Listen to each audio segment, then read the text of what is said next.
Hi, bunny lovers around the world. Thank you for tuning in to my YouTube channel. Today we're going to talk about 5 things to avoid if you have a pet rabbit. Now, we all make mistakes as bunny parents, right? And it's just a given, especially when we're in the starting stages, navigating bunnyhood and figuring out, what bunnies are like, etc. But I'm here to help you speed up the process. If you've had your bunny for a very long time, you might find this video useful.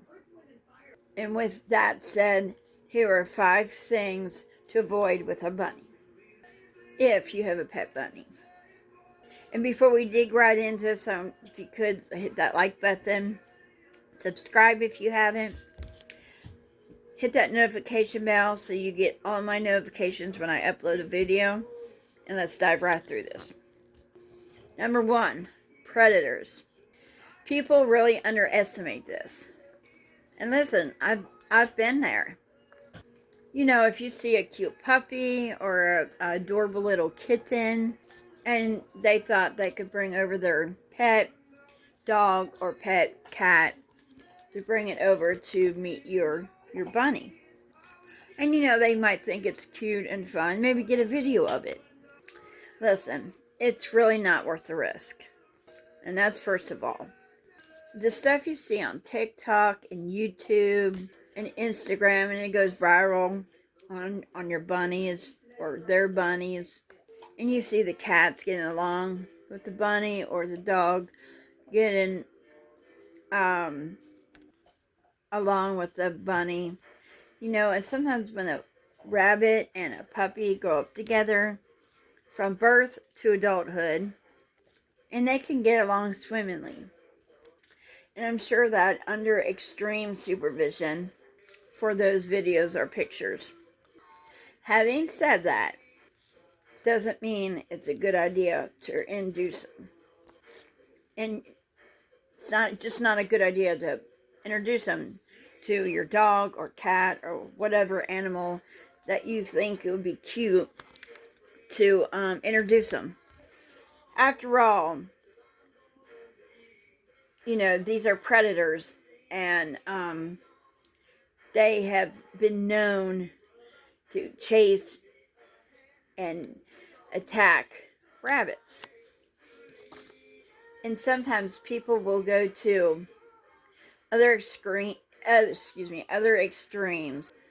like introducing their bunnies to outside wild animals that are predatory. Remember that bunnies are prey. That is the bottom line.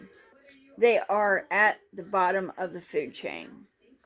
And so you just never know if that predator is going to be triggered by something. There are a lot of dogs, especially, it's not that they're malicious and they're out to kill your bunny, they obviously have the same logic as like we do. And they just see a fluffy thing that's breathing, that's hopping around, that looks like a toy. And they want to chase after it, or they want to grab it and they want to play with it. Really rough, actually. And that's going to be a death sentence for your bunny. And whether it manifests itself as a heart attack, because your bunny can get really scared, and eventually it could turn into could just die of a heart attack. Rabbits' heart are like this small and they can't take a lot. Or another situation is that your dog or cat may injure the rabbit. So it's just not worth it. And again, are there cats and are there dogs that give a flying what, that your bunny's in the same room? And maybe they're really, really old, And they're basically retired from chasing after prey. And they're like, could be on their deathbed and, they just don't care. Okay, fine, but and it's just not worth these little exceptions. Put your bunny's life first and put yourself in their shoes.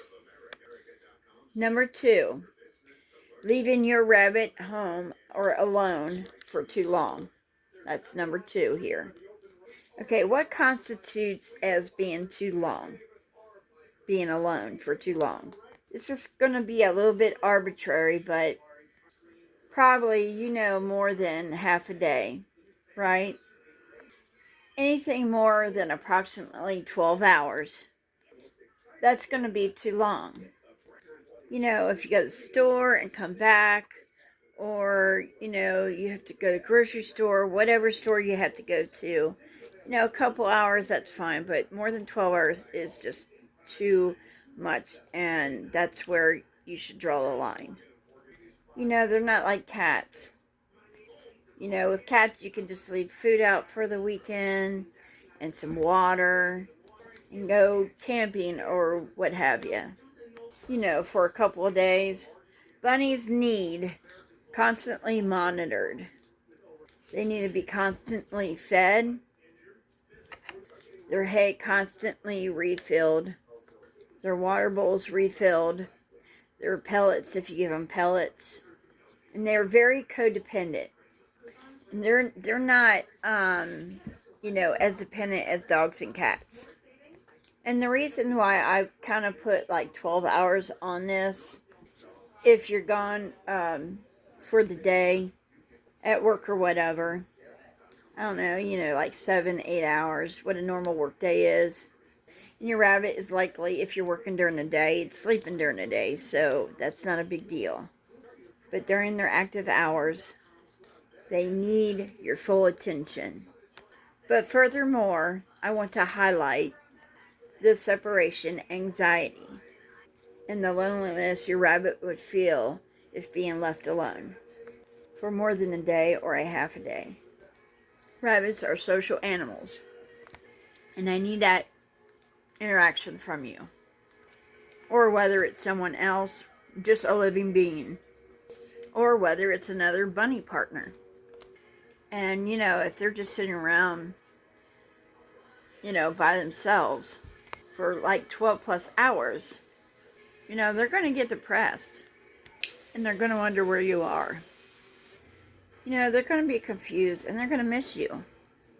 Okay, number 3, overfeeding pellets.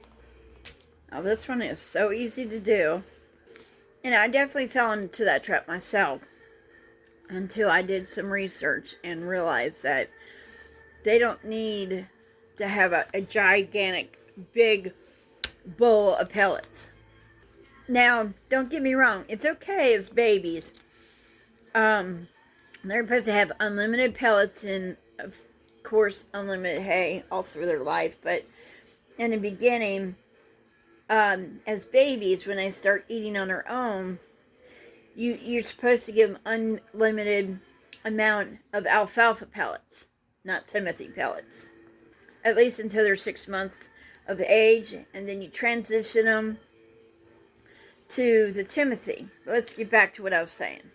And every stage of life is different, and the dietary plan changes over time depending on how old your rabbit is, etc.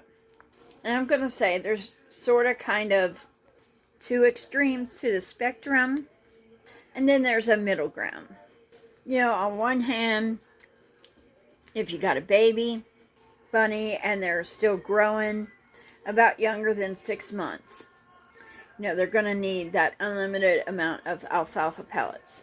On the other hand, if your rabbit is old and they're losing weight by the day and they need more mass and they need to gain weight, then per your vet's instruction, you're going to feed more and more pellets. If you would like to eat rice all day and nothing else, That would not be nutritious at all. And the same goes for pellets. Usually it's about a quarter cup per 5 pounds on a rabbit. And again, that can vary depending upon age, health, condition, breed, etc. So please look into that, discuss it with your vet, and make sure you're giving your rabbit the correct amount. Okay, number 4, bringing in foreign rabbits, which means bringing other rabbits into your rabbit's territory. This one, I feel like it's just not talked about enough. Now, I don't mind at all if unbonded bunnies meet, but you should always do it in a neutral territory where both of them have never been before. I've heard of people taking a bathtub and putting the two bunnies, if you're trying to bond two bunnies together. That's a neutral territory because that's a place that they obviously have never been. And it needs to be highly supervised. And I don't recommend it unless you're experienced in this field. And the reason being, and I'll just be completely frank with you, rabbits just really don't like each other. I mean, I kind of wish we humans could be just as blunt as they are. Whether they're dislike towards their own species, whether it has anything to do with the bunny's attitude. You know, their scent, they're giving off that is unpleasant to the other rabbit. You know, maybe it's some type of aggression or that they feel threatened in some way. They will get in a very, very vicious fight. Okay, it's not going to be very pretty. They can kill each other.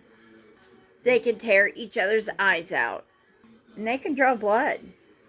You know, it's risky. It's just too risky. Don't do it. If you're going to do it in a neutral territory. And just remember, you cannot predict animal behavior. You know, you never know when a bunny's going to lash out. So you need to be prepared and be very alert. And even in a neutral territory, you're not 100% safe. And if you are planning on bonding your rabbit to another rabbit, just remember that there is a specific process for that. And I know that a lot of rabbit rescues and shelters will take on that task for you if you're going to adopt. Okay, guys, number 5, skimping on the hay. You know, not giving them enough hay. Skipping on the hay is such a big infraction that it could potentially kill them. Rabbits need unlimited hay at all times. And I stress this because the majority of the rabbit's diet is 80% hay. And hay contains all the fiber that the rabbit is going to need. You know, it helps them mobilize their gut, helps it push through their intestines, and you know, it lets them go to the bathroom. And that's why you put the hay in the litter box. And you know, sometimes money's tight, and you know, you're thinking, oh, maybe if I just give them a little bit of sprinkle for a little bit, it'd be okay, and I'll go buy something tomorrow. It's not worth the risk, guys. It really isn't. Your rabbit's health is so important. You want to give them all the hay that they need, unlimited. You don't want them going through GI stasis. You know, that gut, you do not want that to stop moving. It's got to keep going. So please, guys, don't skip it on the hay. You know, guys, hay's really not that expensive. Sometimes you can get it in bulk. And there's all kinds of different hays out there. So you just need to do your research and see which one they like and just buy unlimited hay for them. And it's one of the less expensive rabbit necessities for a rabbit. Especially if you're getting it from like a local feed store like Tractor Supply or some local place in your area that's a feed store. Now I can understand like if you ordered or order it online, or if you buy it in the store, yeah, it can be a little expensive. But there is ways on getting hay very cheaply. And just remember, it's just dry grass. Basically, that's what it boils down to, dry grass. So guys, that's pretty much it. 5 things to not do with a bunny, or to avoid with a bunny. And guys, let me know in the comments below what you think you should avoid as well. What is some things that you think you should avoid when having a bunny? And let me know what you thought of these 5 talking points that I've discussed today. And I love you all deeply, and I'll see you all soon on my next video, very soon. Bye, bunny lovers. Bye, people that just love animals, and I'll see you very soon. Bye-bye.